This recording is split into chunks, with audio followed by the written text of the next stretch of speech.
Ito yung kagandahan sa mga may malaking area na manukan ng tambayan. May mga damo. Yan po, kumakain yung ating mga alaga.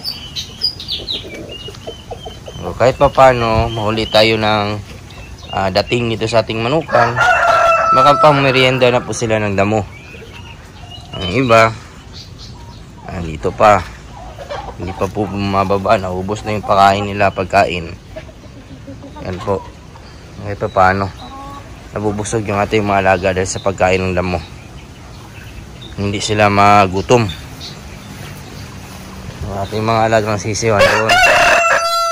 Titingnan natin yung isa kung nakasurvive ba yung may pilay. Yung itlog nila dito, titingnan pa po natin kung nadagdagan. Kahapon meron ito, hindi pa natin nakuha. Yan. Meron pa, may dagdag.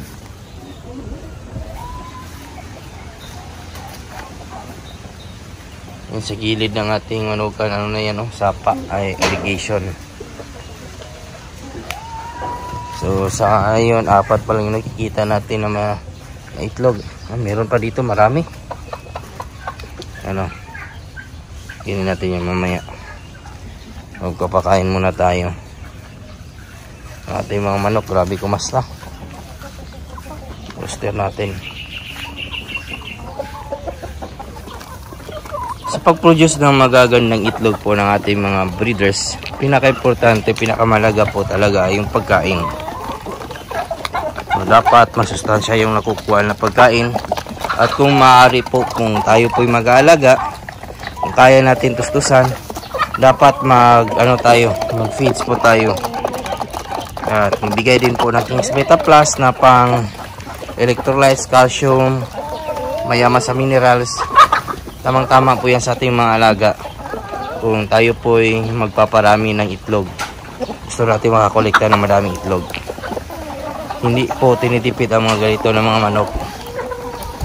Yung ating mga heritage, itlog lang po, ng itlog po yan. So hindi pwedeng tipirin. Ganon ang pag-aalaga po sa mga manok. Walang tipid-tipid.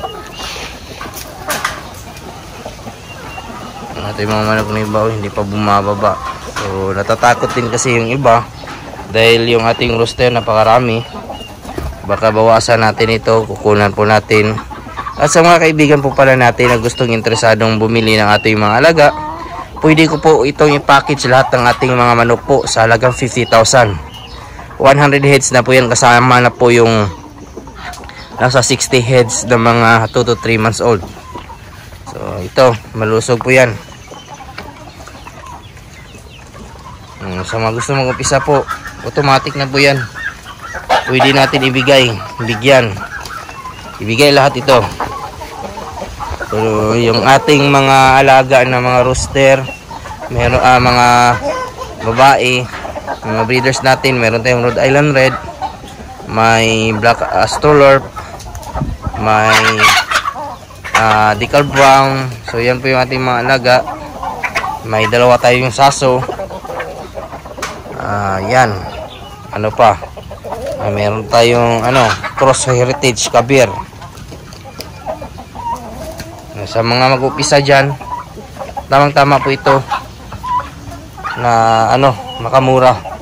So nabili lang natin ito, pero kung may bibili talaga package, ibibigay natin to lahat. Wala problema po yan. Succession area. So nangingitlog na po ng marami. So yung kagandahan sa pag-alaga ng mga heritage. Mga laying na yung iba kakaumpisa pa lang po mangitlog. Minsan natin pilay kahapon, nakakatayo na po. Yung alaga natin,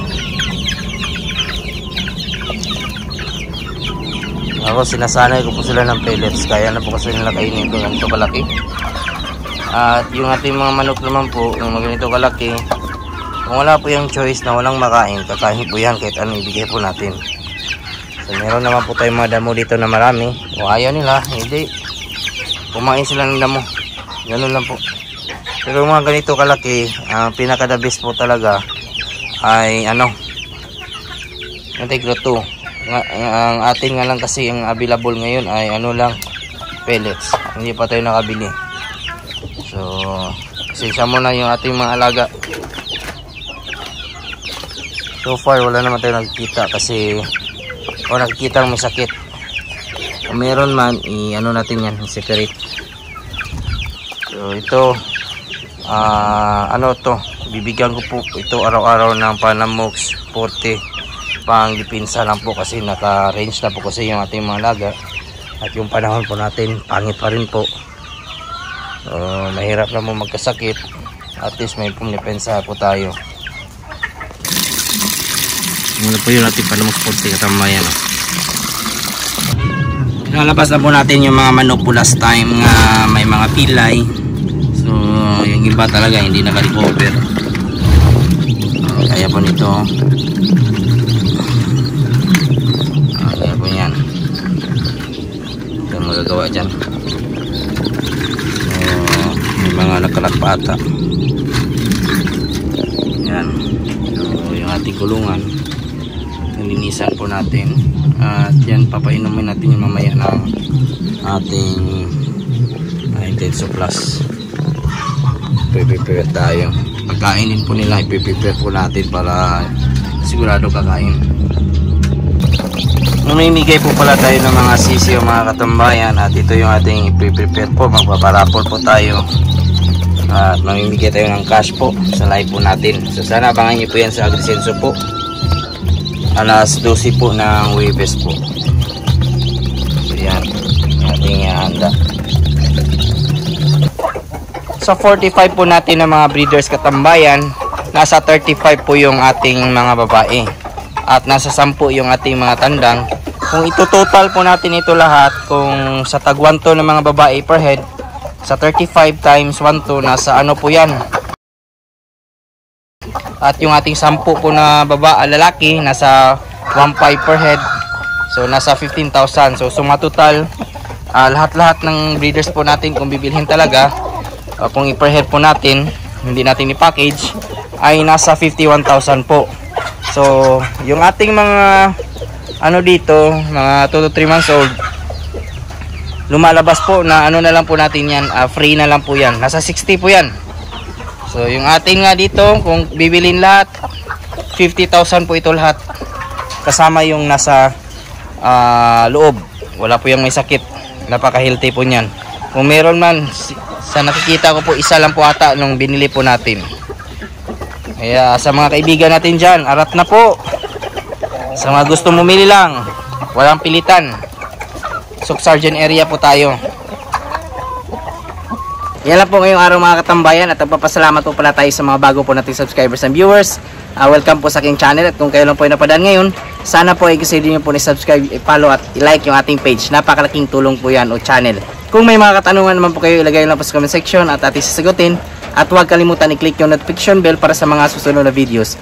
Bago muna tayo magpaalam, shoutout muna natin yung ating kaibigan dyan na si Dennis Sab from Bohol. At sa mga nanood po dyan ngayon, shoutout po sa inyong lahat. Sa mga hindi ko naman po na shoutout, isa-shoutout ko lang kayo sa susunod. Maraming salamat, God bless at ingat po kayo palagi. Bye bye!